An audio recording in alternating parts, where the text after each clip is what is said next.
Roy with the brand new Roy's Review. I believe I'm still in business. Jake's on you, there never was a business. Ain't nobody got time for this. It's got a business to run. Today, we're gonna be talking about 3 of the worst Mario Party 3 games of all time. All 3 of them. That's right, there's nothing like a friendship breaker than 3 minigames that are filled with so much hate and pure evil, consumed in enveloping darkness and this whirlpool of greed, jealousy, and hatred, locked in a purgatoric vacuum, entrenched in endless flames of burning lava from the lava level in Mario 64, because these minigames are pure garbage and completely unfair. And you think they learned from their previous screw-ups in Mario Party 1 and Mario Party 2, coming soon to Roy's Reviews, that they would stop doing the same thing in Mario Party 3, but they didn't. What were they thinking? Are you cringing yet? First up, we have the Bowser. This game was a duel minigame where you and your worst enemy would face off face to face and see who can toss the Bowser the farthest. Think shot put, but instead of a shot, you use a Bowser. The game allowed you to adjust the angle of the toss, which 45 degrees is the optimal angle, and had you spinning the Bowser at the same time. The person who throws the Bowser the farthest walk out with the coin. If you've ever played any Mario game before, and by any Mario game I mean the only Mario game, which is Mario 64, you'll know that spinning a Bowser is nothing out of the ordinary. Wind him up, adjust your aim, and toss him flying. There's a meter counter to see how far you tossed him. Problem? This is probably one of the worst minigames because the AI is just so cheap. How hard you mash that A button, you ain't gonna beat the PC even on normal, let alone hard. They can mash that A button faster than this guy can. By the way, watch my video,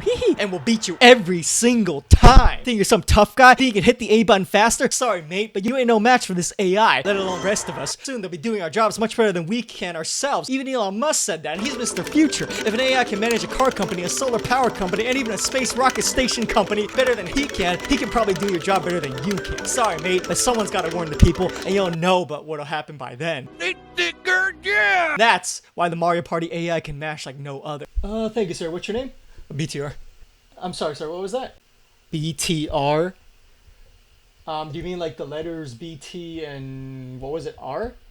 Don't you know who I am? BTR, BoyToyRoy? Worst Mario games in Mario Party? Worst character in Super Smash? Why GoldenEye is still awesome? Let me talk to your manager.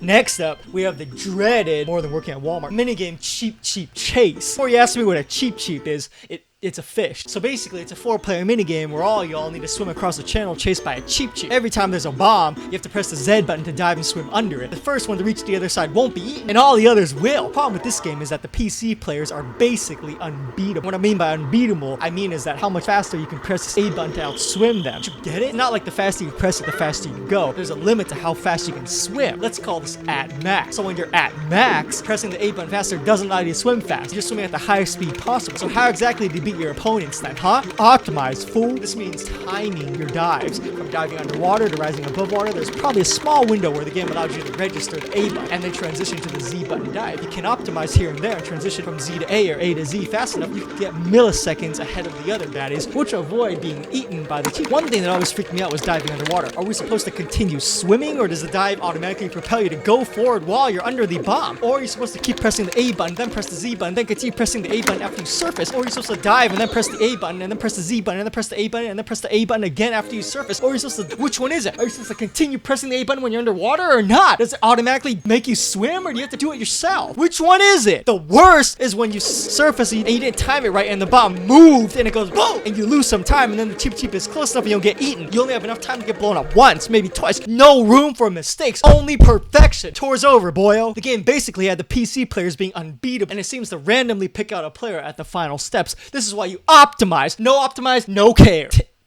Next up is Stacked Deck. This game should be banned from God's green flat earth because it's just a terrible game. You can see from this minigame when Mario Party started to go downhill down the Mario toilet. Stacked Deck was a battle time thing where everyone's coins would be up for grabs, so you really didn't want to come out in 4th place. All 4 players would enter a room with a deck of 12 cards shuffled in front of your face and then flipped over. Then it would be shuffled again, and then they would be laid out, and you would have to pick out the right one. Their job was to ground pound a card and hope you got the right one. Look at this garbage. So if you get a Toad, you get a free pass. This is what you want for all you non-Mario plebs. If you got a Boo, it would scare all y'all away, and you have to mess up the order of who goes next. So y'all would be scared off, and you come back and the order would change. If you got a Bowser, yes, I'm just picking minigames with Bowser, so I'm gonna say Bowser. If you got a Bowser, you get knocked in the Mario Party 2, knocked 6 ways from the Mushroom Kingdom, knocked harder than a Womp and a Thwomp all up on you, all up at the same time. Get the freaking message? So basically, you don't want the Bowser card. Problem. The cards are randomly shuffled. Think you can figure out all the patterns to master this game? Think again. and chump. Every time the cards are scattered when you play the game. And even though you see the layout the first time and you think there's a number of patterns, once you get shuffled, they are truly random. There's no card counting here, boyo. Get the right card or you'll lose those precious crystal shards. This game takes no skill. You could lose the coin star just because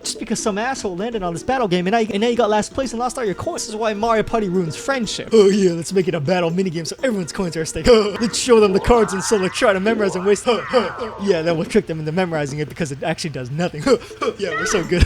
Yeah, this is why we got hired for Bot W2. Why even bother showing the cards in a specific patterns at the beginning of the game? Why even shuffle the deck in the beginning and show the animation when the pattern is random each time? Why even add a boo to change the order when it doesn't even matter? Why is this a battle minigame? We could just make this 1v3. Why even add useless tips to the game when it doesn't help you because you even do anything with the tip in the first place? Why even add a tip to a game that's completely random at all? Stacked deck? More like a stacked wreck!